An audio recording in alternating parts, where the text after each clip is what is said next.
Muy buenos días, mis queridos hermanos y hermanas, apreciadas visitas, amigos. Estamos muy contentos de que hayan decidido conectarse hoy para escuchar el tema especial del culto divino. Quiero desearles a todos un sábado lleno de bendiciones, un sábado muy feliz. El título de nuestro estudio de hoy es El Dios persistente y humilde. Pero antes de estudiar este tema, queremos pedir la bendición del Señor. Así que les invito a meditar con reverencia sobre esta oración. Padre Celestial, venimos a ti para agradecerte por darnos el sábado. Un día cuando podemos suspender todo lo nuestro y enfocarnos solamente en tu reino, en ti, en tu carácter. Pedimos que bendigas nuestro estudio de hoy. Danos claridad de pensamiento, corazones tiernos y capacítanos para vivir en armonía con lo que vamos a estudiar.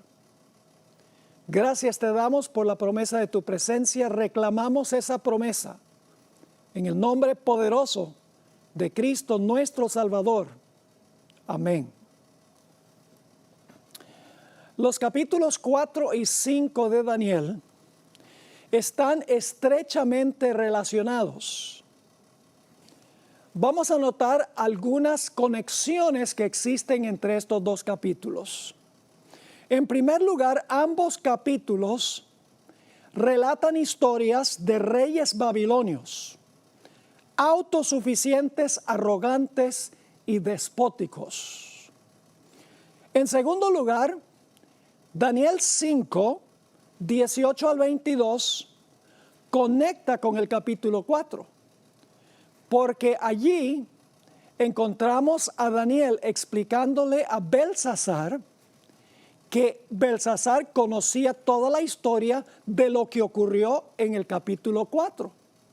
Así que el capítulo 5 menciona el episodio del capítulo 4. Ambos capítulos describen la caída de reyes babilonios por su arrogancia. Pero mientras que en Daniel 4 la caída de Nabucodonosor es una caída provisional y redentiva, en el caso de Belsasar la caída es permanente y retributiva. Pero en ambos capítulos se relata la caída de Nabucodonosor en el capítulo 4 y Belsasar en el capítulo 5.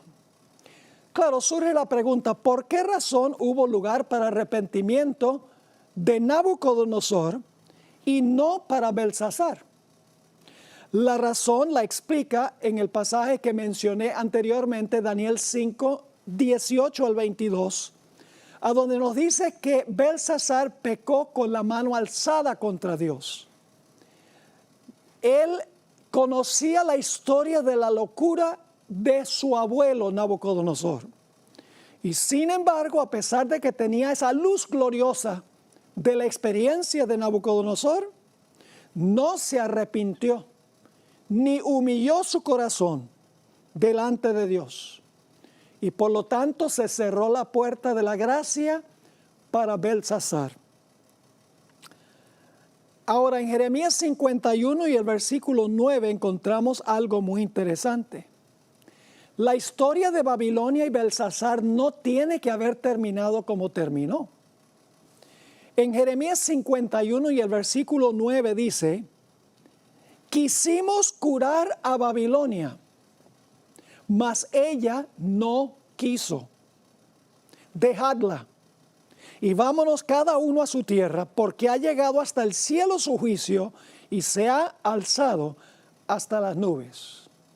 Dios hubiera querido sanar a Babilonia, pero Babilonia no quiso. Ahora, al final de la historia, se demostrará que la Babilonia espiritual podría haber sido sanada por Dios si tan solo esa Babilonia se hubiese arrepentido al recibir la mayor luz en la historia del mundo, el fuerte clamor de Apocalipsis 18, a donde toda la tierra es llena de la gloria de Dios. Pero Babilonia va a pecar en contra de la luz más gloriosa que jamás haya recibido y la va a rechazar, como rechazó Belsasar la experiencia de su abuelo Nabucodonosor. Las experiencias de los reyes Nabucodonosor y su nieto Belsasar tienen un mensaje claro y diáfano para los reyes de este mundo que viven al final de la historia. La historia del rey Nabucodonosor nos enseña lo que podría haber sido con Babilonia, mientras que la historia de Belsasar nos dice claramente lo que esa historia será. Ahora necesitamos mirar un aspecto de la estructura de Daniel el capítulo 4. En realidad, Daniel 4, 1 al 3, pertenece al capítulo 3. Es decir, los versículos 1 al 3 del capítulo 4 deben ser la conclusión del capítulo 3. Vamos a ver en nuestro estudio que cuando los 3 amigos de Daniel fueron librados del horno de fuego en el capítulo 3, el rey se impresionó por las señales y las maravillas que había hecho Dios. Pero vamos a encontrar que al final del capítulo 4, ya el rey no se maravilla por los milagros y por las cosas espectaculares que hizo Dios, sino que se va a maravillar del maravilloso carácter de Dios. Su concepto de Dios había cambiado de un Dios que hace grandes maravillas y señales a un Dios que puede humillar a los soberbios y realizar el más grande milagro que jamás pueda ocurrir. Y es la transformación de un corazón arrogante y orgulloso al corazón humilde y sumiso de un niño. Ahora vamos a leer Daniel 4, 10 al 16. En realidad, este sueño que tuvo el rey Nabucodonosor se repite 3 veces en el capítulo. Yo solamente voy a leer la interpretación del sueño que dio Daniel. Dice en Daniel 4 y el versículo 10, el árbol que viste, que crecía y se hacía fuerte, y cuya copa llegaba hasta el cielo, y que se veía desde todos los confines de la tierra, cuyo follaje era hermoso, y su fruto abundante, y en que había alimento para todos, debajo del cual moraban las bestias del campo, y en cuyas ramas anidaban las aves del cielo. Tú mismo eres, oh rey. Es decir, el árbol representa a Nabucodonosor. Tú mismo eres, oh rey, que creciste y te hiciste fuerte, pues creció tu grandeza y ha llegado hasta el cielo, y tu dominio hasta los confines de la tierra. Y en cuanto a lo que vio el rey, un vigilante y santo que descendía del cielo y decía, cortad el árbol y destruidlo, mas la cepa de sus raíces dejaréis en la tierra, con atadura de hierro y de bronce en la hierba del campo, y sea mojado con el rocío del cielo y con las bestias del campo sea su parte, hasta que pasen sobre él 7 tiempos.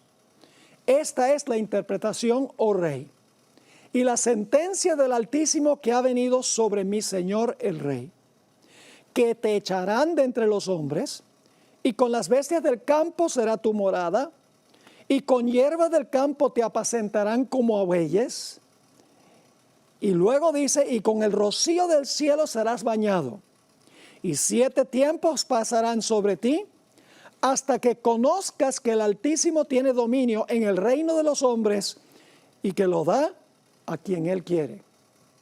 El árbol representa a Nabucodonosor, un rey que se preocupaba por los ciudadanos de su reino, pero luego se tornó un déspota, un orgulloso, un arrogante.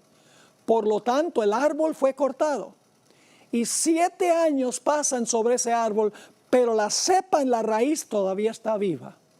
Después de 7 años es restituido una vez más a su trono. Ahora Daniel aconsejó al rey. No fue fácil para Daniel dar este mensaje al rey. Era un mensaje muy políticamente incorrecto, pero Daniel era profeta de Dios y decía la verdad. Y por lo tanto ahora, después de relatarle la interpretación del sueño a Nabucodonosor, Daniel le dio un consejo.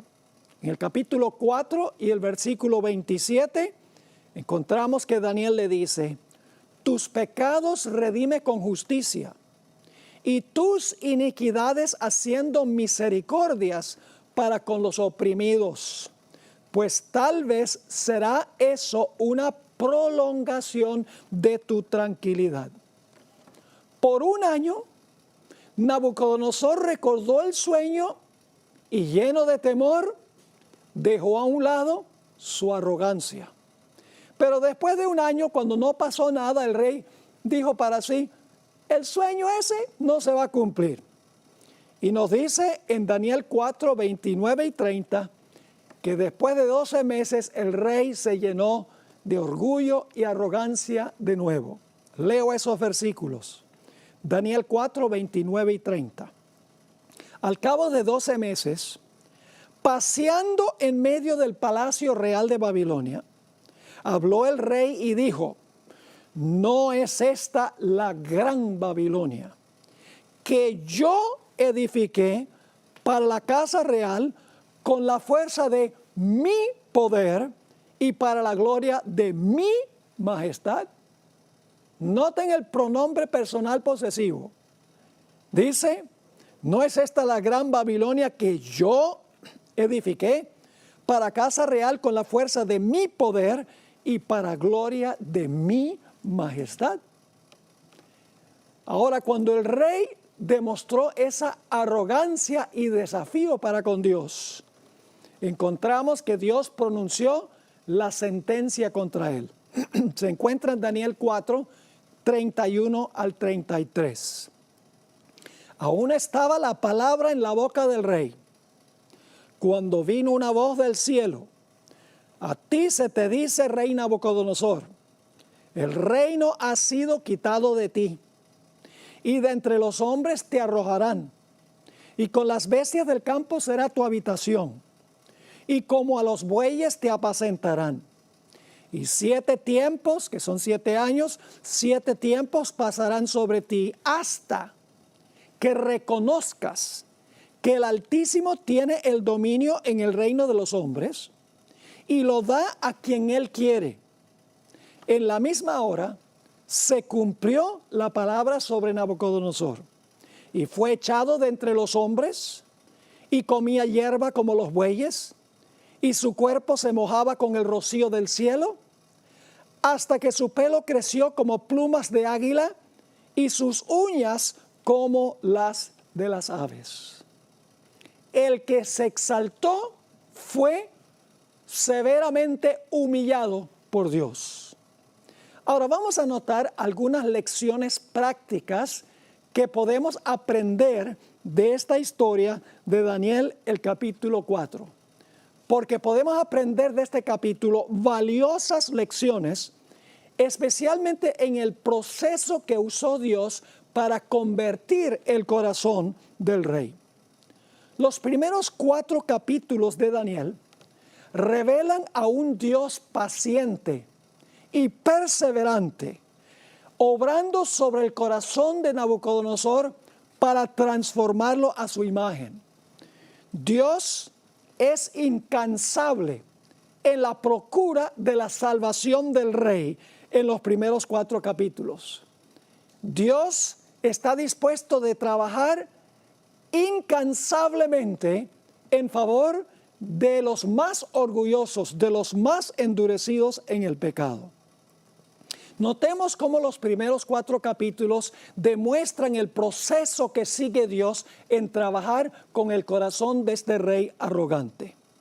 En Daniel 1, Nabucodonosor llega a conocer a los jóvenes Daniel y sus compañeros por primera vez. Indudablemente tiene que haber quedado impresionado cuando Daniel y sus compañeros eran 10 veces mejores que todos los otros jóvenes que estaban en el reino. El rey debe haberse preguntado, ¿cuál será el secreto del éxito de estos muchachos 10 veces mejores que todos los sabios de Babilonia? Dios estaba preparando la mente del rey para desarrollos futuros. No obstante, el rey todavía no estaba ni cerca de su conversión. Solamente Dios había usado esto como una cuña de entrada. En el capítulo 1 notamos que el rey todavía pensaba que él era el grande y estaba en control. Matriculó a los jóvenes en la Universidad de Babilonia, les fijó su dieta, les cambió los nombres y constantemente les recalcó que el Dios de él era más poderoso que el Dios de ellos. Les dijo, ¿por qué ustedes están cautivos en mi reino si el Dios de ustedes es más poderoso que el mío? Así que en el capítulo 1 todavía el rey es arrogante, lleno de suficiencia propia, pero Dios le ha sembrado la idea, hay algo especial en estos muchachos, hay algo especial en esta religión. En el capítulo 2, los sabios de Babilonia no son capaces de decirle al rey su sueño ni la interpretación del sueño. Así que el rey llama a Daniel y Daniel le cuenta el sueño y la interpretación del sueño al rey Nabucodonosor. Después de esto encontramos que Nabucodonosor ha crecido un poco en su percepción de Dios, porque en Daniel 2 y el versículo 47, después de este episodio, dice, el rey habló a Daniel y dijo, ciertamente el Dios vuestro, noten que Nabucodonosor no está diciendo el mío, el Dios vuestro es Dios de dioses y Señor de los reyes y el que revela los misterios, pues pudiste revelar este misterio. Notamos aquí que el rey todavía no había aceptado al Dios de los jóvenes y de Daniel.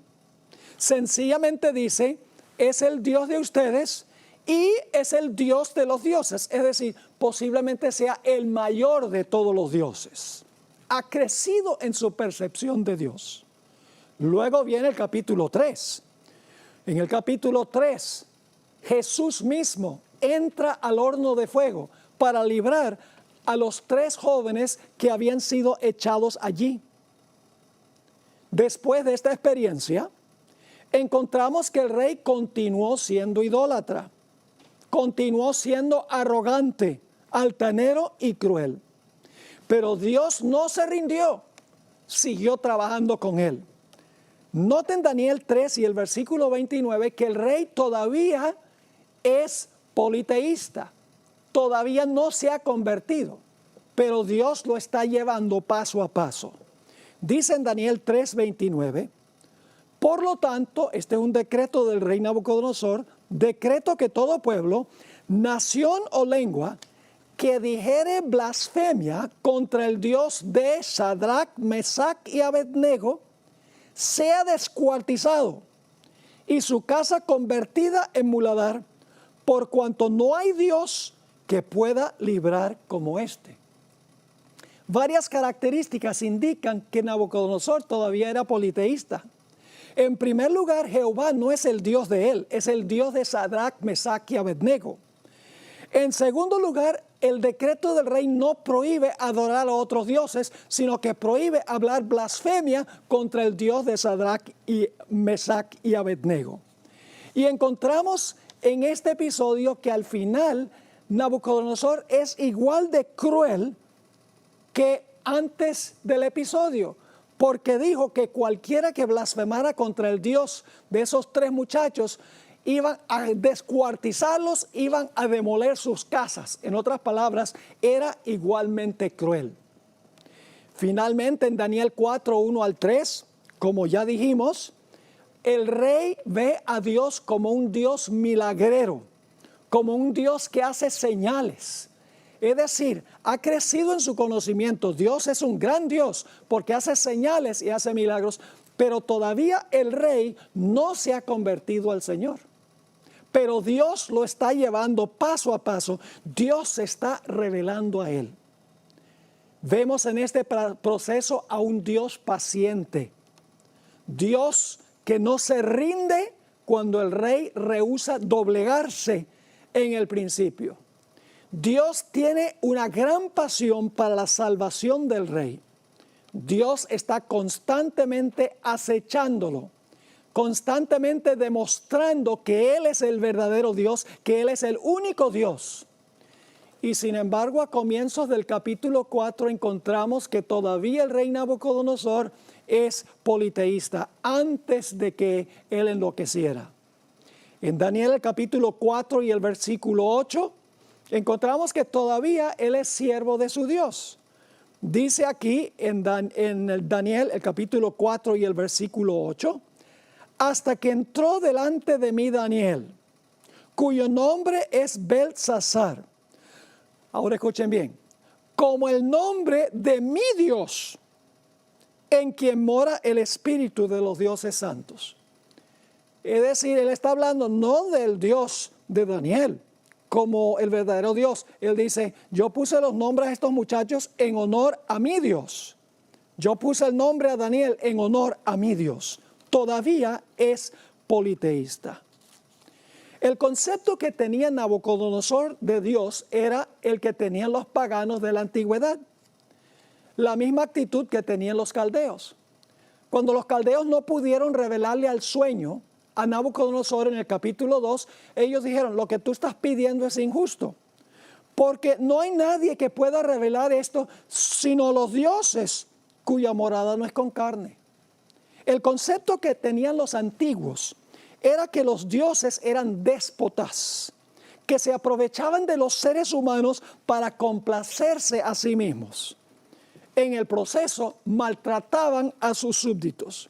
No les interesaba comunicar su voluntad a los humildes seres humanos. Ellos guardaban secretos, en otras palabras. Pero lentamente y seguramente Dios, el Dios de los hebreos, cambió el concepto que tenía el rey de él. Llegó a comprender el rey que el verdadero Dios es uno que se interesa en los asuntos de los seres humanos. Es un Dios que anhela comunicar su voluntad al hombre. Es un Dios que se interesa no solamente de la historia a grandes rasgos, sino que se interesa en individuos específicos dentro del curso de la historia, como demostró cuando intervino para librar a Sadrach, Mesach y Abednego.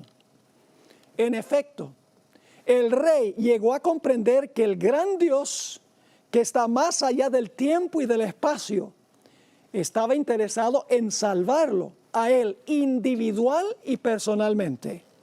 Lentamente, el rey llegó a entender que Dios no es tan solo el alto y sublime que habita la eternidad, sino que Dios es uno que habita con el humilde y el contrito de corazón.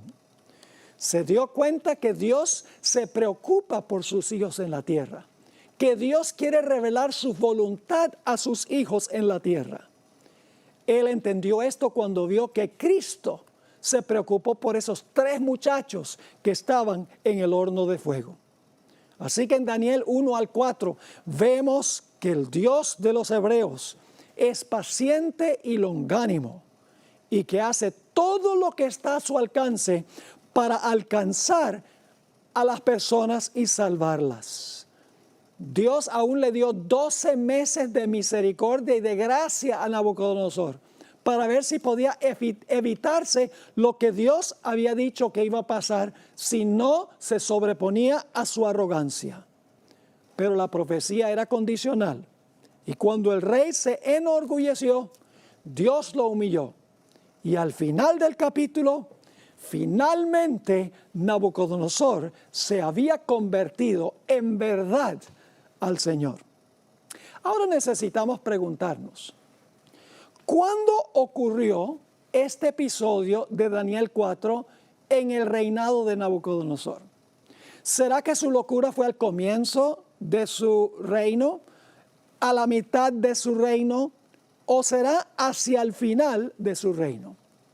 Ahora, nosotros sabemos por los registros históricos que Nabucodonosor gobernó un periodo de 43 años.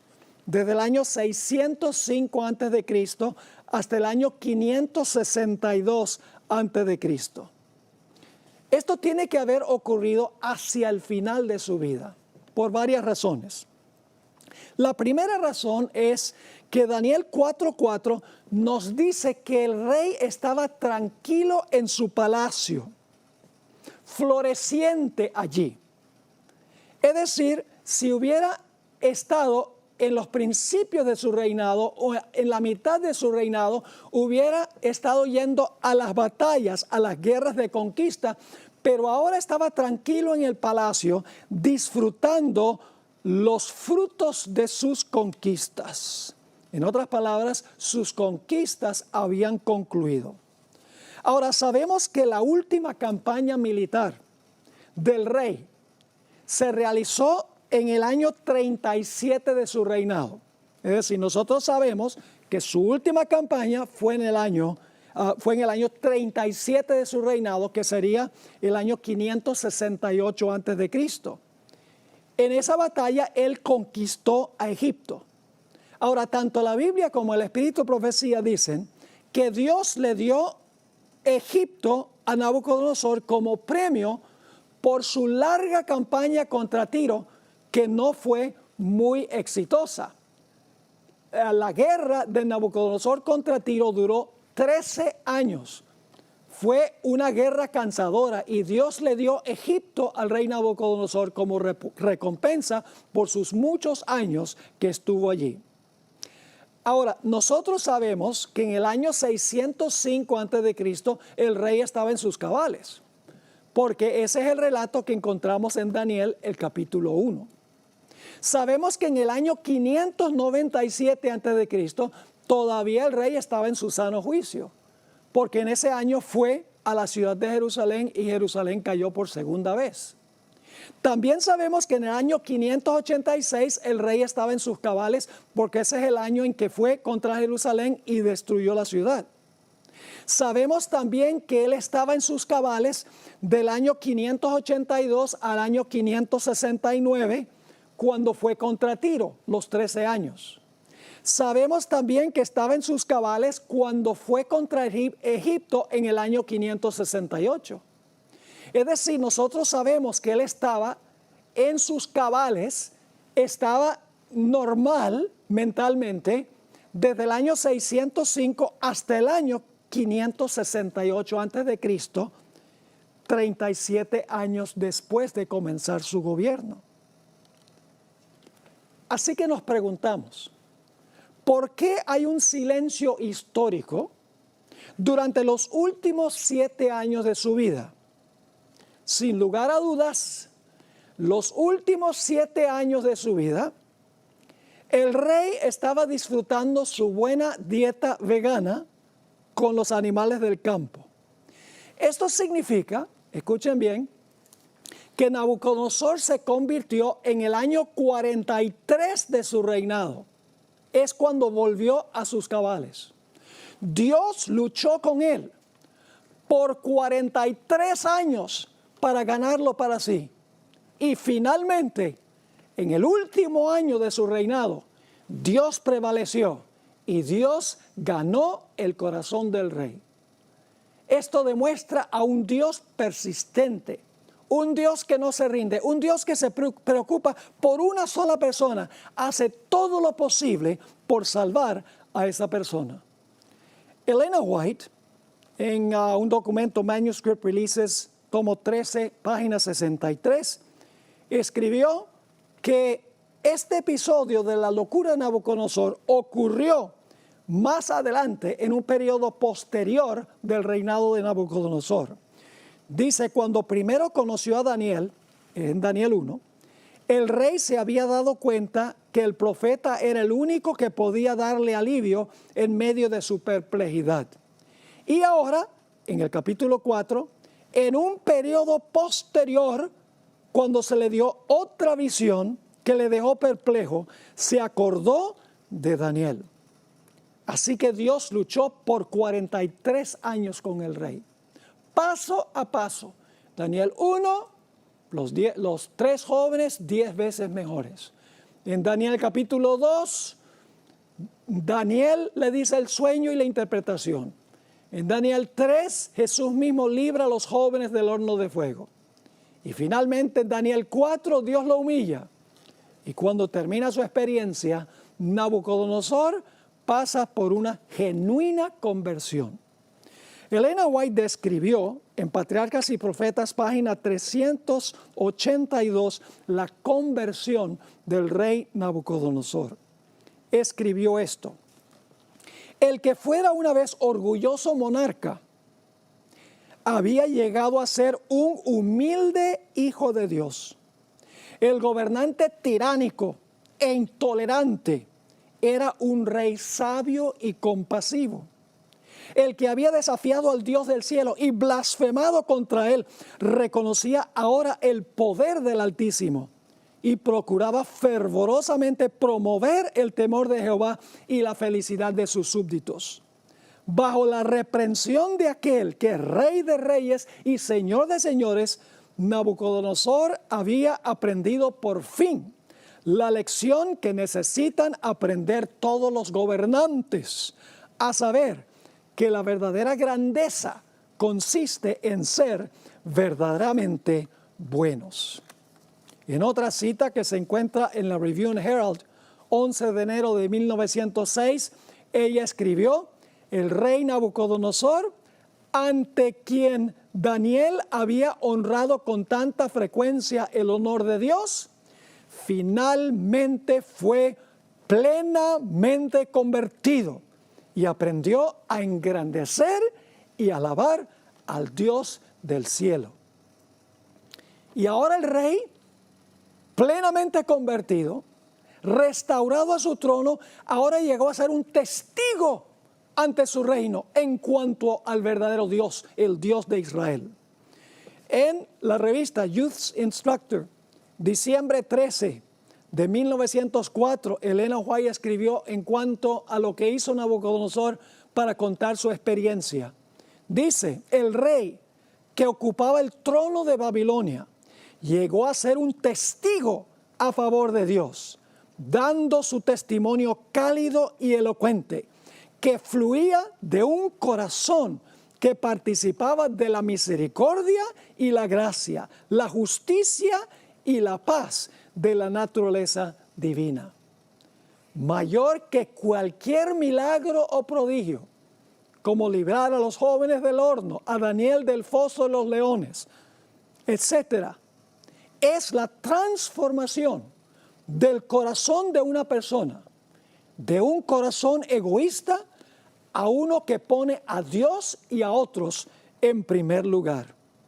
El mayor milagro es cambiar a una persona de un pecador a un santo. Y es emocionante pensar que algún día veremos a Nabucodonosor en el reino. ¡Qué pensamiento extraordinario! Se entregó al Señor el último año de su reinado, en el año número 43. Nunca es tarde.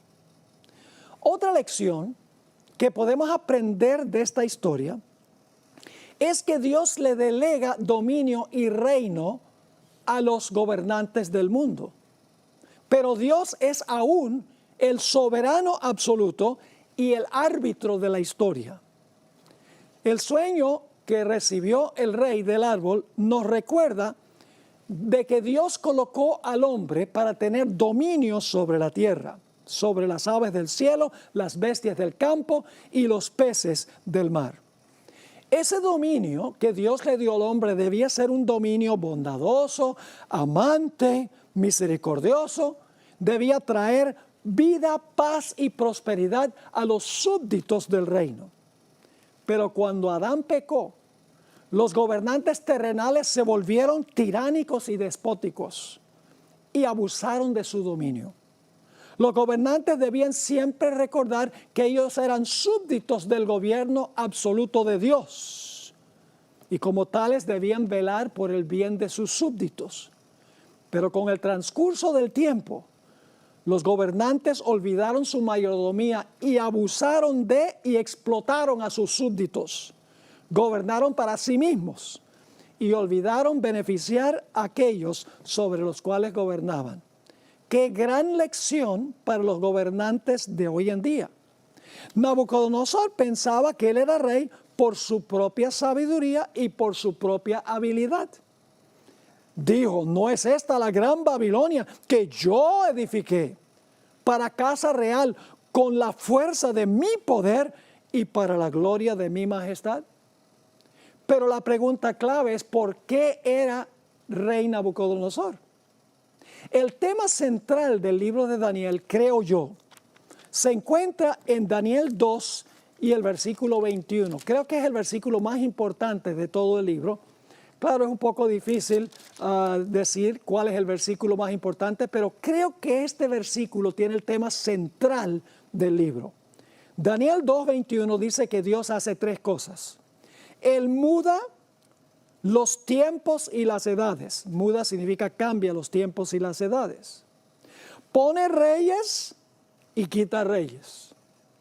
Da sabiduría a los sabios y la ciencia a los entendidos. Así que Dios hace tres cosas.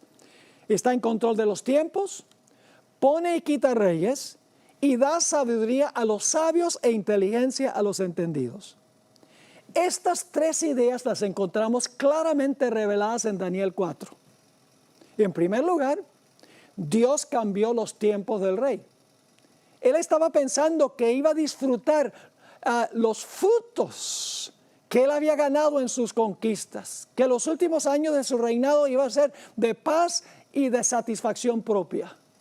Pero Dios cambió su plan, Dios cambió su tiempo, por así decirlo. En segundo lugar, Dios demostró que Él es el que pone y quita reyes. Dios lo colocó sobre el trono, lo quitó del trono, le preservó el trono durante los 7 años y al final de los 7 años lo restauró al trono. Además de eso, Dios demostró que Él es el que da la inteligencia y la sabiduría, porque Dios le quitó la perla de la razón, lo que distingue al hombre de los animales. Y ahora Nabucodonosor no tenía ninguna grandeza, porque Dios le había dado la capacidad de razonar, Dios le había dado sabiduría e inteligencia. Elena White describe la enfermedad del rey. En la revista Youth Instructor, marzo 28, 1905, Elena White escribió: las bestias carecen de un conocimiento de Dios y por lo tanto desconocen la soberanía de Él. De igual manera, Nabucodonosor había olvidado a Dios y sus misericordias. La prosperidad y la popularidad le habían llevado a sentirse independiente de Dios y a usar para su propia gloria el talento de la razón que Dios le había concedido. Mensajes de advertencia le fueron enviados, pero no les hizo caso. El vigilante celestial tomó nota del espíritu y las acciones del rey, y en un instante le arrebató al orgulloso y jactancioso rey lo que su creador le había dado. Y en ese momento ya no se portaba como un ser humano, sino como una bestia, porque Dios le quitó la razón y la inteligencia. En la Review and Herald, 11 de enero de 1906, Elena White también escribió: en un instante le fue quitada la razón que Dios le había dado, el juicio que el rey consideraba perfecto, la sabiduría de la cual se enorgullecía, le fueron quitadas. Y el que fuera una vez un gobernante poderoso se convirtió en maníaco. Interesante. Sigue diciendo esta cita lo siguiente: su mano ya no podía empuñar el cetro. Los mensajes de advertencia habían sido despreciados y ahora, despojado del poder que el Creador le había dado y desterrado de entre los hombres, Nabucodonosor comía hierba como los bueyes y su cuerpo se bañaba con el rocío del cielo, hasta que su pelo creció como plumas de águila y sus uñas como las uñas de ave. ¡Qué cosa tan tremenda! Ahora, el rey aprendió la lección que Dios le quería enseñar. En Daniel el capítulo 4 y el versículo 34 al 37, encontramos la siguiente explicación en cuanto a lo que aprendió el rey. Dice aquí el rey: mas al fin del tiempo yo, Nabucodonosor, alcé mis ojos al cielo y mi razón, ahora escuchen bien, voz pasiva, mi razón me fue devuelta y bendije al Altísimo y alabé y glorifiqué al que vive para siempre, cuyo dominio es sempiterno y su reino por todas las edades. Todos los habitantes de la tierra son considerados como nada, y Él hace según su voluntad en el ejército del cielo y en los habitantes de la tierra. Y no hay quien detenga su mano y le diga: ¿qué haces? En el mismo tiempo mi razón, ahora escuchen, voz pasiva, en el mismo tiempo mi razón me fue devuelta, y la majestad de mi reino, mi dignidad y mi grandeza volvieron a mí. Y mis gobernadores y mis consejeros me buscaron. Ahora voz pasiva otra vez. Y fui restablecido en mi reino, y mayor grandeza me fue añadida. Ahora yo, Nabucodonosor, alabo, engrandezco y glorifico al Rey del cielo. Ya no es un Dios entre dioses o el mayor de los dioses. No, no, no, no. Dice: ahora yo, Nabucodonosor, alabo y engrandezco y glorifico al Rey del cielo, porque todas sus obras son verdaderas y sus caminos justos, y Él puede humillar a los que andan con soberbia. Así que esta es la historia del rey Nabucodonosor y de su conversión. Ahora, la más grande lección que nos enseña esto es el contraste entre el misterio de la piedad y el misterio de iniquidad. Jesús, 600 años después que esto ocurrió, enseñó la misma lección que le enseñó a Nabucodonosor, cuando dijo en Mateo 23 y el versículo 12: porque el que se enaltece será humillado, y el que se humilla será exaltado. Este versículo nos dice que si nosotros nos humillamos, otro nos va a exaltar. Si nosotros nos exaltamos, otro nos va a humillar. Es decir, si nosotros no nos humillamos, Dios se encargará de hacerlo. La característica fundamental, hermanos y hermanas, del misterio de iniquidad es el deseo de exaltarse.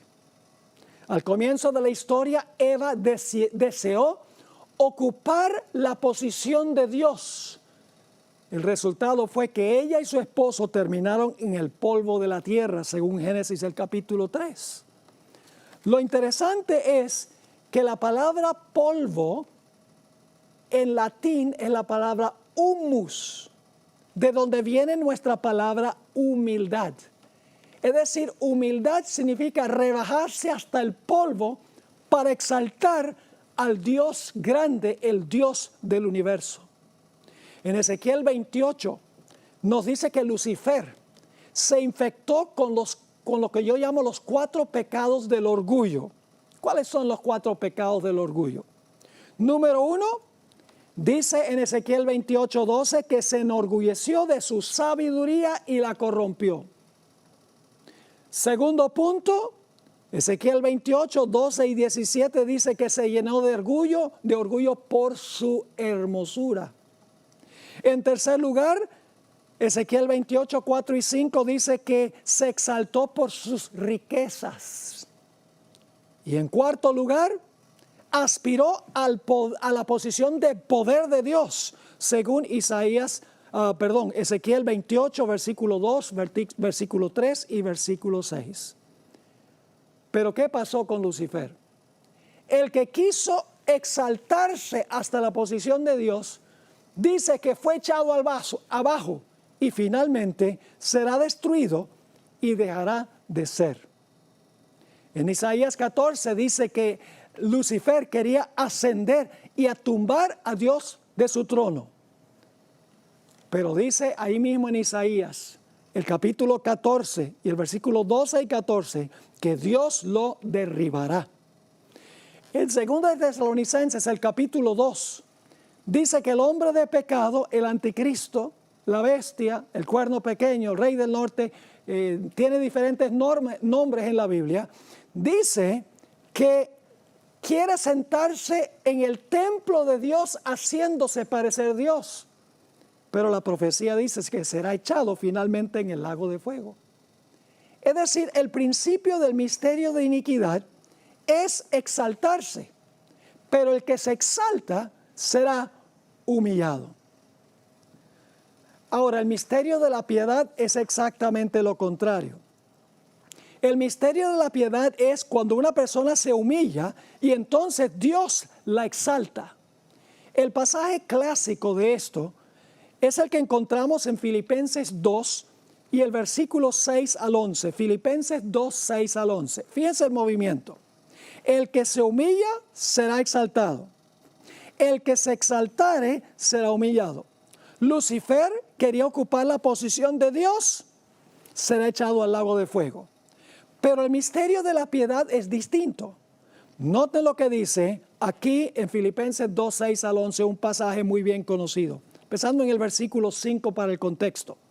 Haya pues en vosotros este sentir que hubo también en Cristo Jesús, el cual siendo en forma de Dios, es decir, estaba allá arriba, siendo en forma de Dios, no estimó el ser igual a Dios como cosa de que aferrarse. No dijo, yo soy Dios y aquí me quedo con mi Padre. No.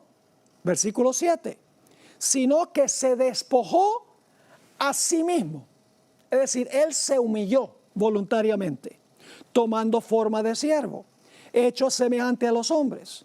Y estando en la condición de hombre, noten aquí, se humilló a sí mismo. Fíjense que la humillación fue voluntaria, elección de Él. Se humilló a sí mismo, haciéndose obediente hasta la muerte y muerte de cruz. ¿Qué dice el texto? El que se humillare será ¿qué? Exaltado. Ahora viene la exaltación. Porque Cristo se humilló, dice en el versículo 9, por lo cual Dios, es decir, su Padre, Dios también le exaltó hasta lo sumo y le dio un nombre que es sobre todo nombre, para que en el nombre de Jesús se doble toda rodilla de los que están en los cielos y en la tierra y debajo de la tierra, y toda lengua confiese que Jesucristo es el Señor, para la gloria de Dios el Padre. El que se humilla será exaltado. El que se exalta será humillado.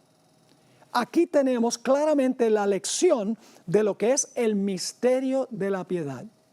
Satanás dice, yo voy a ascender a tumbar a Dios de su trono. Y Dios dice, no, te voy a humillar. Jesús dice, aunque yo tengo la posición y la igualdad a Dios, yo me voy a humillar a mí mismo. Yo voy a ir allá abajo. Y por lo tanto, el Padre lo exalta a Él. Es la lección que estamos aprendiendo de Daniel el capítulo 4. Ahora, Jesús usó esta declaración, el que se humilla será exaltado y el que se exalte será humillado en tres diferentes contextos. Él usó esa misma expresión. El que se humilla será exaltado y el que se exalte será humillado. Lo usa en Mateo 23, 12 para hablar de la arrogancia de los fariseos. Ellos se exaltaban, por lo tanto iban a ser humillados. Lo usa en Lucas 14 y el versículo 11, a donde Jesús habló en cuanto a los que siempre querían sentarse en los primeros puestos, en los mejores puestos. Jesús dijo, esos que se exaltan queriendo los primeros puestos serán humillados. Y lo usa en Lucas 18, 14, a donde contó la historia del fariseo y el publicano. El fariseo que se consideraba autosuficiente y el publicano que se consideraba que se humilló y se consideraba como nada. El publicano fue a casa justificado. Dios lo exaltó, mientras que el fariseo le pasó lo contrario. Jesús enseñó la misma lección varias veces cuando dijo que los primeros serán postreros y los postreros serán primeros. En Santiago 4, el versículo 6 y el versículo 10, encontramos a Santiago enseñando la misma lección. Dice así, pero Él da mayor gracia, hablando de Dios. Por esto dice, Dios resiste a los soberbios y da gracia a los humildes. Versículo 10. Humillaos delante del Señor y Él os exaltará. El apóstol Pedro también aprendió esta lección. Él era muy autosuficiente, pero aprendió la lección. Dice en 1 de Pedro 5:6, humillaos pues bajo la poderosa mano de Dios, para que Él os exalte cuando fuere tiempo. Pero Dios no solamente nos pide a nosotros que seamos humildes, que reconozcamos que cualquier posesión o riqueza que tenemos no es por nosotros, es por Él. Que cualquier belleza que tenemos no viene de nosotros, sino que es de Él. Que cualquier inteligencia o sabiduría que tenemos no es nuestra, sino que viene de Él. Dios dio y da el ejemplo. La deidad da el ejemplo. Y ustedes dicen, ¿cómo es eso? La relación entre el Padre y el Hijo es una relación muy interesante. Una persona hizo una pregunta, no sé si fue en la sesión anterior o en una de las anteriores, donde preguntó si el Hijo se somete al Padre aún después de la encarnación. Lo interesante es que aunque Jesús es igual a Dios, tiene todas las cualidades de Dios, igualdad con Dios, por la eternidad se ha sometido a la voluntad del Padre. Se ha humillado para seguir las instrucciones del Padre. Vamos a anotar 4 etapas de Jesús.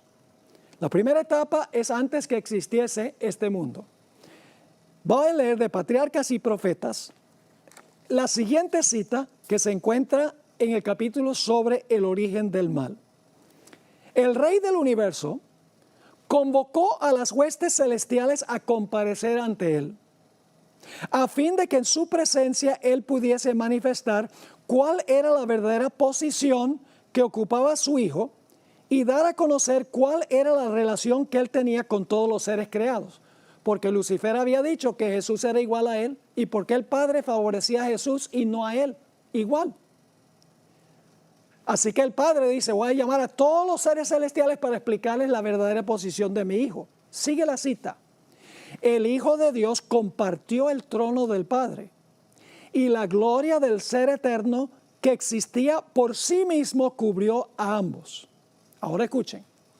Ante los habitantes del cielo reunidos, el Rey declaró, no los reyes, el Rey, hablando del Padre, el Rey declaró que ninguno excepto Cristo, el Hijo unigénito de Dios, podía penetrar en la plenitud de sus designios, y que a Él le estaba encomendada, es decir, a Jesús le estaba encomendada la ejecución de los grandes propósitos de su voluntad, es decir, de la voluntad del Padre. El Hijo de Dios, escuchen bien, el Hijo de Dios había ejecutado la voluntad del Padre en la creación de todas las huestes del cielo. Aún en la creación de las huestes del cielo, antes que entrara el pecado en el universo, Jesús hizo la voluntad de su Padre. Así que dice, nuevamente, el Hijo de Dios había ejecutado la voluntad del Padre en la creación de todas las huestes del cielo. Y a Él, así como a Dios, debían ellas tributar homenaje y lealtad. Cristo había de ejercer aún el poder divino en la creación de la tierra y sus habitantes. Ahora escuchen esto. Pero en todo esto no buscaría poder o ensalzamiento para sí mismo, en contra del plan de Dios, sino que exaltaría la gloria del Padre y ejecutaría sus propósitos de beneficencia y amor. Claro, Jesús voluntariamente se sometió a su Padre, aunque era igual a su Padre, antes que existiese el pecado en el mundo. Jesús ejecutó la voluntad del Padre en la creación de todas las huestes celestiales. Estaba sujeto a su Padre. ¿Qué tal durante la encarnación? Jesús durante la encarnación se sometió a su Padre. Varias veces dijo, yo no he venido a hacer mi voluntad, sino la voluntad del que me envió. Y en Juan 14 y el versículo 28, el Señor Jesucristo dijo, habéis oído que yo os he dicho, voy y vengo a vosotros. Si me amarais, déjeme ver aquí qué dice. si me amaríais, os habríais regocijado, porque he dicho que voy al Padre, y luego Jesús dice, porque el Padre mayor es que yo. Durante su encarnación Jesús dice, el Padre es mayor que yo. Ahora, ¿qué significa eso? ¿Que el Padre es superior a Jesús? ¿Que el Padre es Dios y que Jesús no es Dios? No, no, no, no. Jesús es 100% Dios. Lo que significa es que Jesús durante su encarnación se sometió a la voluntad de su Padre y a lo que había planeado su Padre para él. Igual que antes que entrara el pecado en el universo.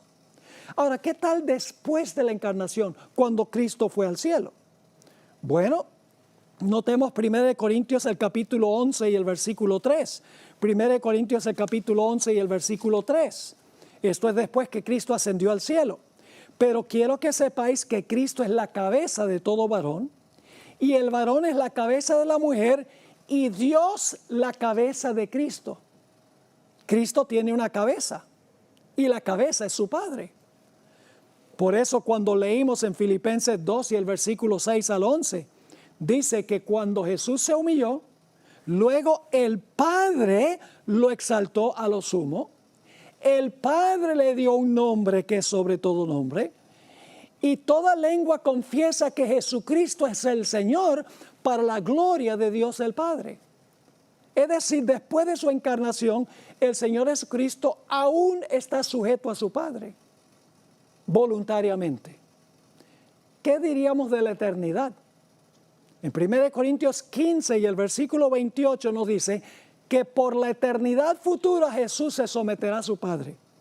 Dice el apóstol Pablo en 1 Corintios 15, 28, pero luego que todas las cosas le estén sujetas al Padre, entonces también el Hijo mismo se sujetará al que le sujetó a él todas las cosas, para que Dios sea todo en todos. Hermanos y hermanas, nosotros tenemos que aprender a deshacernos de la rivalidad que existe. Ah, ese es mejor que yo, ese tiene más que yo, ese se cree más que yo. Siempre estamos comparándonos a otras personas, cuando en realidad deberíamos humillarnos para servir. Y entonces, si nosotros escogemos humillarnos, es elección nuestra, entonces Dios se encargará de exaltarnos. Dos misterios. El misterio de la iniquidad que asciende para luego ser humillado, y el misterio de la piedad que desciende para que Dios luego exalte. Esa es la decisión trascendental que hay que tomar. ¿Cuál de los dos misterios será el nuestro?